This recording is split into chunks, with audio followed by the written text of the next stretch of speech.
क्या मोदी सरकार सच में गोल्ड बैन करने वाली है?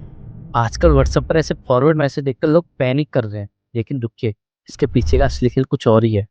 पूरी दुनिया में गोल्ड ही एक ऐसा हेवनली एसेट है जिसे एक देश या सरकार पूरी तरह कंट्रोल नहीं कर सकती है।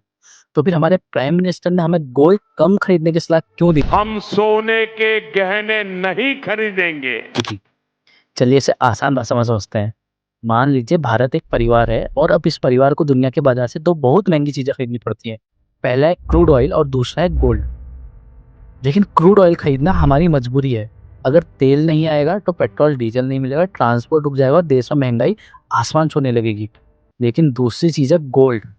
अब असली प्रॉब्लम यह है कि इंटरनेशनल मार्केट में तेल और सोना दोनों खरीदने के लिए हमें यूएस डॉलर्स में पेमेंट करनी पड़ती है। और जब हम महंगे दाम पर भारी मात्रा में सोना खरीदते हैं तो हमारे देश का रिजर्व डॉलर बाहर से जाता है और डॉलर की डिमांड बढ़ती है और हमारा रुपया कमजोर होने लगता है। यहीं पर आपको दो बातें समझनी चाहिए।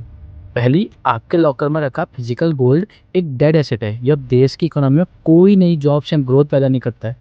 और दूसरी, जब हम बहुत ज़्यादा सोना इंपोर्ट करते हैं तो देश का ट्रेड डेफिसिट बढ़ जाता है, जो इकोनॉमी के लिए अच्छा नहीं है।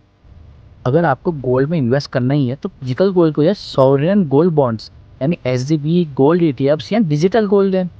इससे आपका पैसा देश के अंदर ही रहेगा और आपको एक्स्ट्रा इंटरेस्ट भी मिलता रहेगा।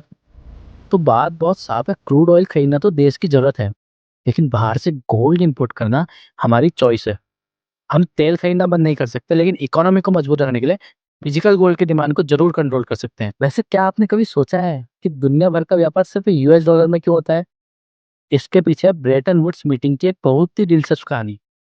अगर आपको उस पर एक डिटेल वीडियो चाहिए तो कमेंट्स में डॉलर टाइप करें। अगर ये वीडियो इन्फॉर्मेटिव लगा हो तो फॉलो करना मत भूलिएगा। Thank you.